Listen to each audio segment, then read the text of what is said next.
బియ్యం 3 కేజీ బియ్యం, 1 కేజీ పప్పు, 1 కేజీ నూనె. తర్వాత గుడ్లు 20 గుడ్లు అంటే 13, 12 ఎకరాలి. ఫస్ట్ 13, తర్వాత 20 గుడ్లు వస్తాయి. తర్వాత చోటుపిండి ప్యాకెట్ 2, తర్వాత అటుకుల ప్యాకెట్ 1, బెల్లము, ఖర్జూరం తర్వాత 73 పిల్లలకి 25 గుడ్లు 13, 12, 23 పాలు 2.5 వస్తాయి. ఇలా వచ్చినప్పుడు ఏం చేయాలంటే అడుగుతారు, మీకు పాలు ఏం చేస్తున్నారు, గుడ్లు ఎంత వస్తుంది, అలా వేస్తున్నారు, పసుపు వేస్తున్నారు అని చెప్పేసి ఫస్ట్ 13 గుడ్లు వస్తాయని చెప్పాలి. రెండోసారి ఏమో 12 గుడ్లు అని చెప్పాలి. పాలు కూడా ఫస్ట్ గర్భిణికి అయితే 3 లీటర్లు, రెండో టైము 2 లీటర్లు ఇస్తాం. ఈ కిట్ ఒకటి ఇస్తాం అంటే కిట్ ఇది గర్భిణికి టీహెచ్ రూపంలో రేషన్ అనేది ఇవ్వడం అనేది జరుగుతుంది.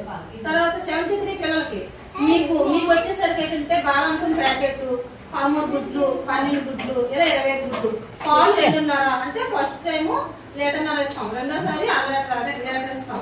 ఇలాగ మీకు మొత్తం 2.5 వస్తుంది.